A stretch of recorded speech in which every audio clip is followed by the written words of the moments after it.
चेतन ने पूछा है, दृश्य जगत 20% और अदृश्य जगत 80%, ये अवधारणा कितनी सच हो सकती है?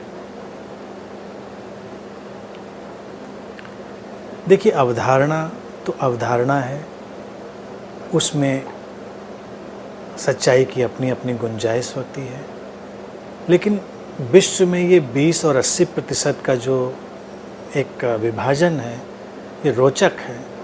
अक्सर ऐसी चीज़ें देखी जाती हैं, जैसे समुद्र में तैरते हुए आइसबर्ग को हम देखते हैं, तो उसका एक हिस्सा ऊपर, 9 हिस्सा नीचे, तो वो 10 और 90% की बात हो गई, 1 और 9 की। 20 और 80 की जो स्टैटिस्टिक्स है, जो गणित है, वो अक्सर देखी जाती है कि कहीं पर 20% लोग जेन्युइन होते हैं तो 80% फेक होते हैं। हमारे अंदर भी विचारों और भावनाओं में ये प्रतिशत काम करता है। तो अगर हम आइसबर्ग के उदाहरण को देखें तो ये तथ्य करीब करीब हमारे लिए स्वीकार करने योग्य बनता है कि 10% और 90% या 20% और 80%, ऐसा कोई भी प्रतिशत हो सकता है। बस तात्पर्य कहने का है उस आंकड़े का कि जो अदृश्य जगत है वो ज़्यादा व्यापक है और जो दृश्य जगत है, जिसको हम देखते हैं, महसूस करते हैं, वो सीमित है, छोटा है। ये बात तार्किक रूप से भी पकड़ में आती, समझ में आती है, क्योंकि जो हमारा दृश्य जगत है वो हमारी इंद्रियों की सीमाओं की पकड़ में आता है।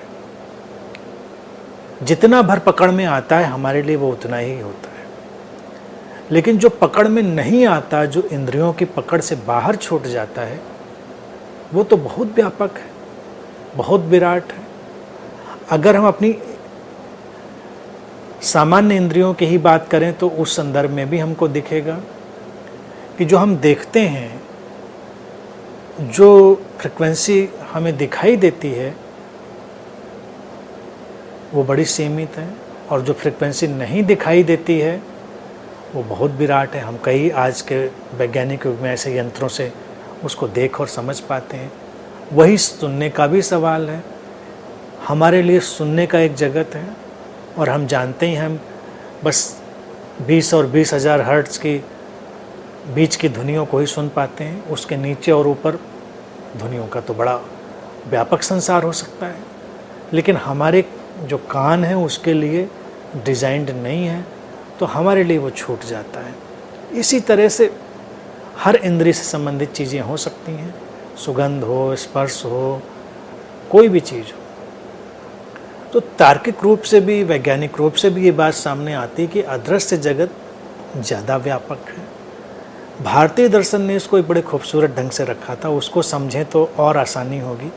वो इसको 3 में ले जाता है। वो कहता है ज्ञात, अज्ञात और अज्ञेय, नोन, अननोन और अननोएबल। नोन या ज्ञात हमारा दृश्य जगत है, और उससे भी कहीं व्यापक, उससे भी कहीं बड़ा अननोन है, अज्ञात का जगत है। अज्ञात को हम कभी भी ज्ञात बना सकते हैं। धीरे धीरे हम विज्ञान के विकास के साथ बहुत सारे अज्ञात को ज्ञात बना भी पाए हैं।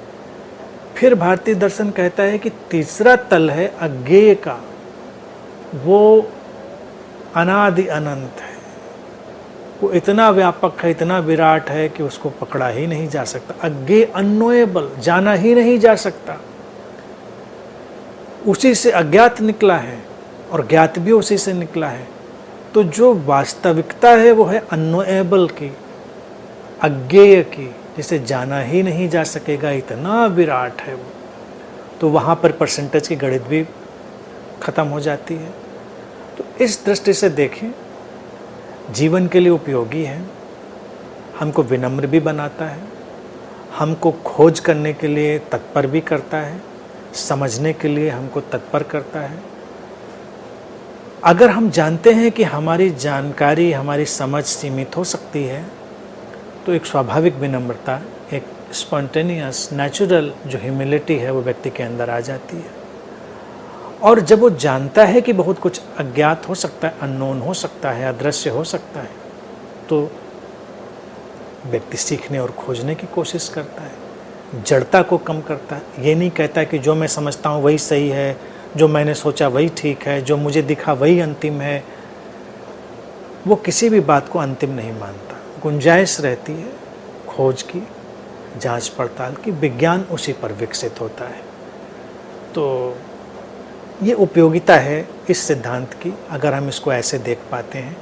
और रहा सवाल अज्ञेय का, जब कोई अज्ञेय की झलक को पाने लगता है, उसकी थोड़ी भी समझ उसके अंदर उतरती है, तब उसकी जो विनम्रता है वो व्यापक हो जाती है, वो समर्पित हो जाता है, विस्मय विमुक्त रह जाता है अस्तित्व की इस विराटता पर, इस असीम अनंत अनादि जगत की जो व्यापकता है, जो रहस्यमयता है, उस पर बस वो विस्मित हो पाता है।